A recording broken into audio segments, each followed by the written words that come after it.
આજે તો આપણે પહોંચી ગયા હતા સમસાણ્યો. તો જય માતાજી મિત્રો.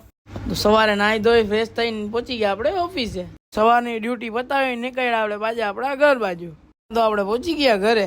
તો ઘરે જમી આરામ બારામ કરીને નીકળ્યા પાછા ઓફિસ બાજુ. ઓફિસેથી વહેલા નીકળીને આપણે ગયા ડાયરેક્ટ મંદિરે. ત્યાં આપણે પહોંચી ગયા શમશાને. આપણે આવી ગયા કાલ ભૈરવના દર્શન કરવા. આપણને મળી ગયા લાલાભાઈ. લાલાભાઈ 2 મિનિટ વાત કરીને નીકળ્યા આપણે પાછા આપણા ઘર બાજુ. આપણી ઈચ્છા થઈ ગઈ નાસ્તો કરવાની, તો આપણે આવી ગયા પફ ખાવા. આવીને ઘરે ઉતારી નીકળ્યા આપણે પાછા ઓફિસ બાજુ.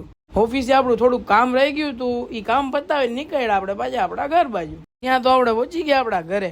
જમી આરામ કરીને નીકળ્યા આપણે ચક્કર મારવા. તો રસ્તામાં તો હિરેનભાઈ નાની મોટી બાકાજીકી બોલાવતા હતા. હિરેનભાઈની બાકાજીકી બંધ કરાવવા હિરેનભાઈને લઈ ગયા આપણે પાન ખવડાવવા. જવારમાં પાન ખાઈને નીકળ્યા આપણે પાછા આપણા ઘર બાજુ. આપણે પહોંચી ગયા આપણા ઘરે. ને આ તો આજનો આપણો મિની વ્લોગ. જય માતાજી.